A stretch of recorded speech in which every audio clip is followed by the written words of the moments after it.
Okay, let us begin. So we had ended yesterday that we were reading. What we were reading the different qualities of good texts according to the new critics, and what gives the meaning to a text. These were being read by us. Okay, so the thing is that we have read two things. We have already read sorry, we have read about paradox, we have read about irony. And today I will be speaking about ambiguity and complexity. With this, possibly the discussion regarding new criticism will end. Okay, so today the first thing that I am going to say you is ambiguity. So ambiguity, you know, generally when a word or an expression or a sentence gives you a kind of dual meaning, that is called ambiguity. So, ambiguity occurs when a word, image, or event generates two or more different meanings. Like, for example, even in last day's class, I had quoted from Toni Morrison's Beloved, because in this book, they had taken a new critical study of the text Beloved, Toni Morrison's Beloved. So, good text. So, okay. For example, in Toni Morrison's Beloved, the image of the tree produced by the scar tissue on seed's back implies, among other things, suffering. The tree resulted from a brutal weeping, which is emblematic of all the hardships experienced under slavery. So, in one way, the tree image that is that is implied on seed's back, that was a result of weeping, brutal weeping, weeping করে almost যে আঁচড়গুলো হয়েছে, it's like almost like Sompita has come, Sompita has joined. Okay, so আমি আরেকটু শুরু থেকে বলা শুরু করব. হুম? When Sompita will join, I will be. Sompita, you are there. Okay, so I hope Sompita can listen. Mm, so we were speaking about ambiguity here, and what ambiguity is, I think you know. Ambiguity is like a single word or sentence or a phrase having two different meanings. And here we are taking example from Toni Morrison's Beloved. So in Beloved, we know that in Seed's back there was an image of a tree. It was created due to weeping. And in one hand, it suggested the suffering of slavery. On the other hand, it suggested endurance. What was endurance? Endurance was that seeds could endure what type of what type of tortures were made to her. And then uh, the other thing is the tree can live for hundreds of years, and the scar tissues itself testifies to see its remarkable ability to survive the most traumatic experience. That uh, so, Shompita, I hope you are connected to audio now. Shompita is connected, but Shompita, please mute yourself, okay? Because while I am speaking, I'll let my mic be unmuted only. Okay. Uh, Shompita, okay. I am muting. Yeah, thank you. I am muting everyone. Okay. I have muted everyone. Okay. I think you people can listen and just listen to it. So, in one hand, the tree is the example of suffering. On the other hand, the tree is an image of endurance. Why endurance? Because the tree itself is a thing which can live for years, like this human seed, who can endure the whole torture process, days after days, days after this. So that's why it becomes the symbol becomes ambiguous, and then renewal. Like for a tree, it is very much natural that each and every year during the fall, it will shed all the leaves, and after that, during the spring, the leaves will be reborn. So, in the end, if you have read Toni Morrison's Beloved, you would understand that in the end, seed is offered a chance to make a new life. So, therefore, uh, these image of the tree or like this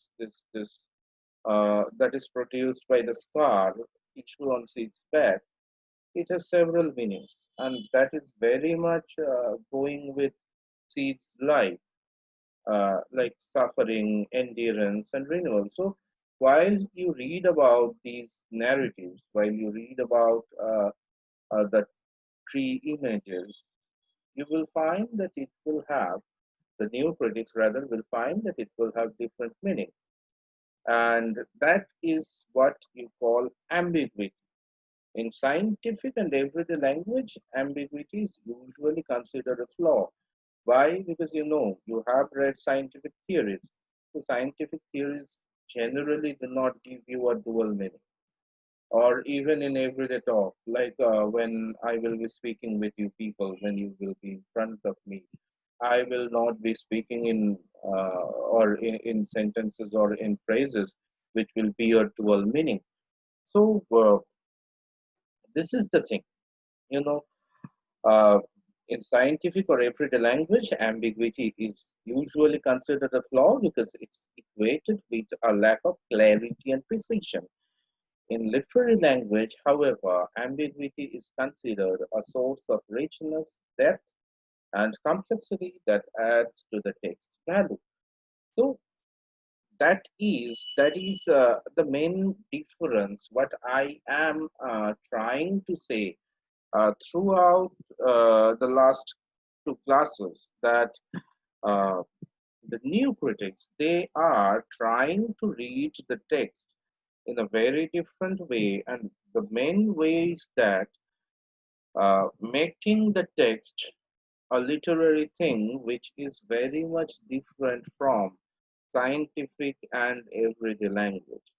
And how to differentiate it? The difference should be rather formed out of the words which are printed, not beyond the word. So, uh, you may say, sir, when we read about the tree human, we are thinking about the tree. Is the tree beyond, or is the tree inside the text? Isn't it that we are thinking something about uh, uh, which is situated outside the text, like we are comparing the star or the life of seed with the tree? Then how can it become just a textual study? Because the thing is that I have told you that meaning can be formed out of the word, out of the specific word or phrase or the sentence's relation with other things, but not with its relation with the life and time of the author, or life and time uh, which it is narrating. When you are fetching the comparison with a real life tree and the tree image, the comparison is fetched not from the author's life, not from the time it is narrating, not with the time the reader is standing in, but with a general belief, with a generalized meaning regarding the word tree itself. So while we are qualifying the tree, we are only defining the tree. These things like suffering, endurance, and renewal. These are the words which define the tree itself. So these comparisons are not fetched from the author's life or from the reader's life. Rather, these are general defining concepts. So these can be taken, but not the author's life or not the reader's life and design. So when these type of definitions give you different meanings, if more than one meaning, it is called ambiguity. And according to the new critics, ambiguity is one of the features of text that makes it literal. The next thing is complexity, so, or rather, the tension, because the new critics say that the text is a complex thing. And the complexity of the literary text is created by its tension, which is broadly defined means the linking together of opposites. In a simple form, tension is created by integration of the abstract and the concrete of general ideas embodied in specific images. For example, in Arthur Miller's Death of a Salesman, 1949, it's a famous drama, the concrete image of Willie's tiny house, bathed in blue light and surrounded by enormous apartment building that emanate an angry orange glow, embodies the general idea of the underdog, the victim of forces larger and more numerous than itself. So, uh, while we read in the Death of a Salesman, Arthur Miller's, when we read the narrative, when we read the context where Miller described Wheely's house, which is surrounded by large houses. It is described that Wheely's house have a blue light, whereas the other houses which are surrounded, they have bright orange lights. So almost suggesting that Wheely is being underdog. Wheely is being bullied. His house is being bullied. So this type of things, this type of reading, this type of like two contrasting things, the blue light and the orange light, their meaning, their significance, these are rather abstract, and these abstract are imposed upon the concrete. The house itself, the man itself, the character itself, these are very concrete things, whereas the lights, those are also concrete things, but the meaning that they are implying are abstract. And these opposite things, like the two things, the light, the blue light, and uh, the orange light, they are just two opposite abstract senses. The blue is the sense of numbness, whereas orange is the color of oppression. I am not getting political, but orange, bright color, has always been the color of oppression symbolically. Huh? So, such concrete universals or images or fictional characters that are meaningful on both concrete level, where their meaning is literal and specific, and on the symbolic level, where they have universal significance, are considered a form of tension because they hold together the opposite realms of physical reality and symbolic reality. So, this is the thing that which I have explained, that they are uh, physically vehement, physically very much possible, as well as symbolically very much possible, and they are defining contrasting things. And this is called tension. This is called tension. Like, I hope you have all read Porphyrius Lover. There are two things. There are two abstract ideas in the narrative. One is the love, another is the murder. One is the achievement, another is the loss. So both are very symbolic things in the poetry. And this is called attention. Attention is also created by the dynamic interplay among the text opposing tendencies That is among the paradoxes, ironies, and ambiguities. Like, you know, uh, ironies যদি বলি বা প্যারাডক্সেস অ্যাম্বিগুইটিস এই সব কটা like paradox irony অ্যাম্বিগুইটিস এগুলো একসঙ্গে মিলে আবার টেনশন তৈরি করতে পারে how like if you think about irony, uh, like you have read Macbeth. So when you have read Macbeth, I know you have read that Lady Macbeth, she was rather the female mastermind behind the killing of Duncan. And when the killing ultimately has been done, what happens? She becomes mad. That is paradoxical. And the irony is that they kill one after another their enemies in order to hide all the proofs. But they are haunted by the ghost. That is, in their mind, they are haunted. That is irony. And the ambiguity, obviously, the ambiguity lies in the prophecies of the witches. Each and every prophecy have two meanings. And that's where comes the tension each and everywhere. The last line, fair is foul, foul is fair. The tension between two opposite things. The fair itself is foul, the foul itself is fair, and each and every character bears both the positive and negative shades. So when you think about Lady Macbeth as a wife, she is dedicated. As a wife, she can do anything to generate her husband's progress. But as a human being, she is not fair at all. So fair is foul, foul is fair. You can understand the tension. So these are the things according to the new critic. So when you study Lady Macbeth, you do not need to know what was Shakespeare's time. You do not need to know what is your time.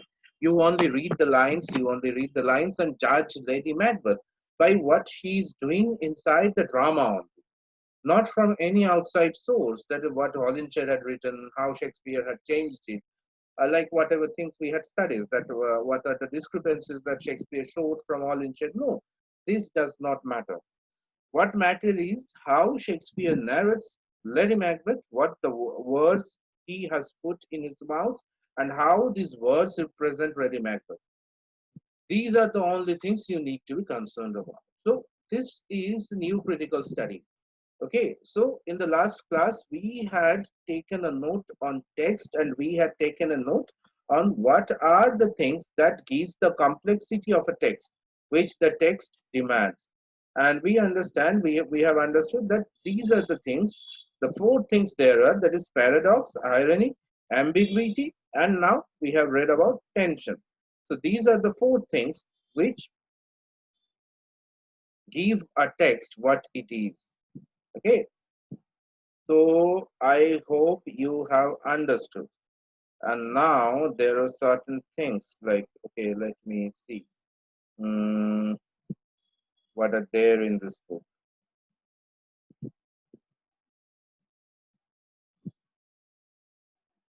Mm, okay, we have studied the four things.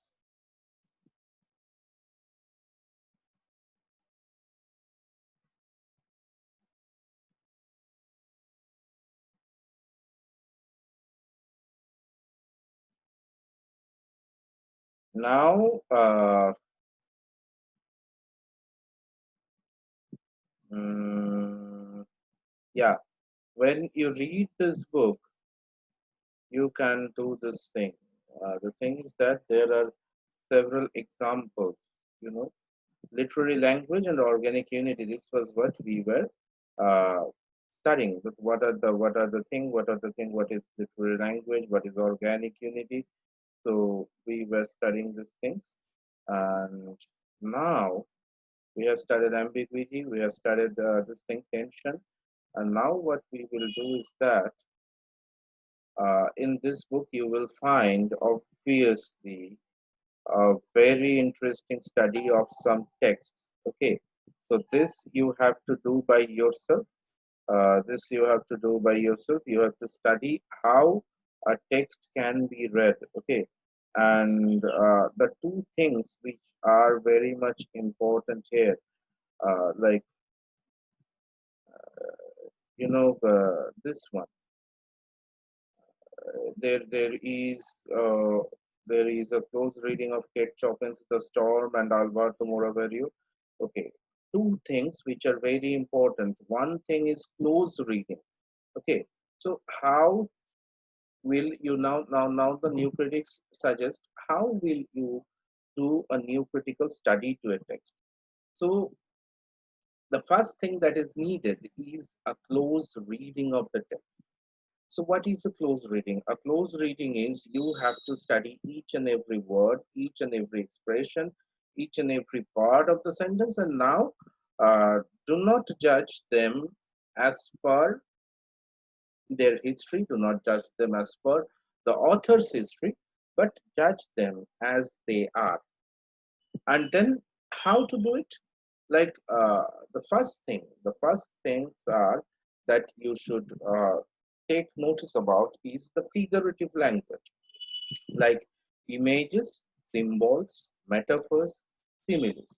These are the things which you have to take note about to understand the meaning. Because whenever these four things like ambiguity, paradoxes, uh, irony, and tension, these are presented through these things: images, symbols, metaphors, and similes. So, like there we say that figurative language is a language that has more than or other than a strictly literal meaning. Please do not scratch on the screen, because when you people will scratch on the screen, uh, the scratch will come. Sorry, sir. Okay, the scratch will come to my screen. Okay, so scratch Krishna. So figurative language, for instance, like it is raining cats and dogs. So it's a figurative expression you used to indicate that it's raining very heavily. If it were taken literally, then যেটা দাঁড়ায় যে বৃষ্টি তো হচ্ছে but জলের বদলে বিড়াল আর কুকুর পড়ছে মাথার উপরে, but we do not mean that. We mean a very different thing. Like তারপরে যেটা বলছে, broadly defined, an image as illustrated by our use of the word earlier consists of a word or words that refer to an object perceived by the senses or to sense perceptions themselves, like color, shapes, lightning, sounds, taste, smells, textures, temperature, and so on. So like image like you have read uh, the nightingale. So if you read all the floral images, so they are not the flowers pasted on the books, but they are different words from which we can understand uh, everything. We can understand everything like color, shape, taste, even smell. So these are the things like lonely as a cloud in daffodils. So you can imagine how the cloud is roaming in the sky. So this kind of things, and with that comes simile and metaphor. I do not think at this stage you need to be explain what similes and metaphors are. So you can know similes are direct comparisons and metaphors are indirect comparisons. Like Shakespeare is the Tagore of India. It's a metaphor. So when you read this sentence, you can both create the image of Shakespeare and Tagore. Even today is Tagore's death anniversary and mine birth. So that's why you people can always relate. Like whenever this day comes, 22nd of Shravan, আজকে 22 Shravan. So I related that today is Tagore's death anniversary and my birth anniversary. So this type of things happen. তো এইভাবে একটা টেক্সটকে পড়তে হবে mainly চারটে জিনিসের মধ্যে দিয়ে: সিমিলি, মেটাফর, ইমেজ, এগুলো দেখে পড়তে হবে। And next, in this text, there is a new critical reading of "There is a girl inside." Okay, so a texta there they have shown how to read it according to the new critics. Ita ashbe na, it will not come into your exam, but I will say you need to prepare this. Okay, so you need to prepare this. Sorry, you need to read this to understand what new criticism is.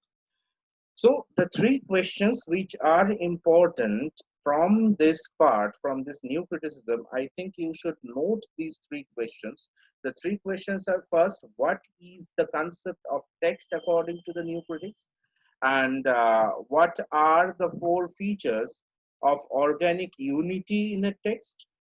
How to read a text according to the new critics? So you know the four features of organic unity: irony, paradox, ambiguity, and the last thing is mm, sorry, irony, paradox, ambiguity, and tension.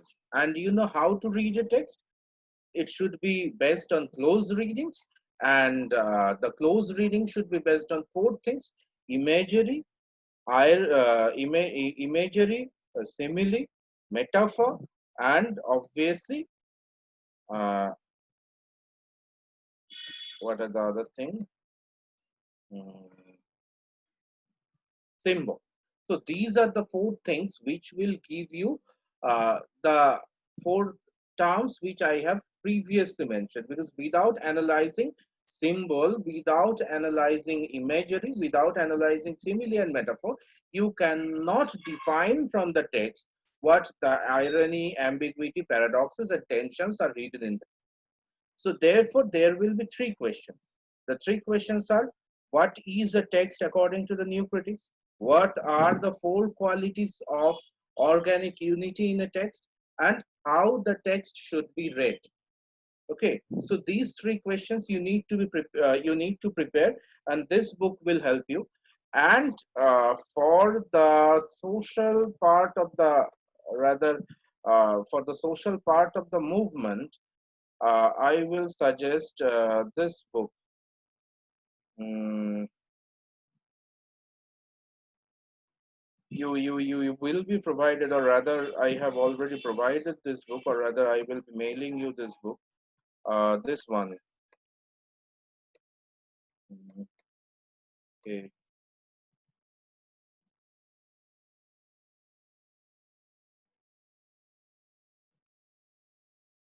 Yeah, this book, you can see this. I hope this Raman Saldan one. In this book, the new criticism one, there you will have the dates. So from this book, you can read the dates, and from this one, uh, you can read the critical theory today. You can read the contextual things. I do not think I need to explain the dates. First, you read these things and put your question to me in the next class. Okay.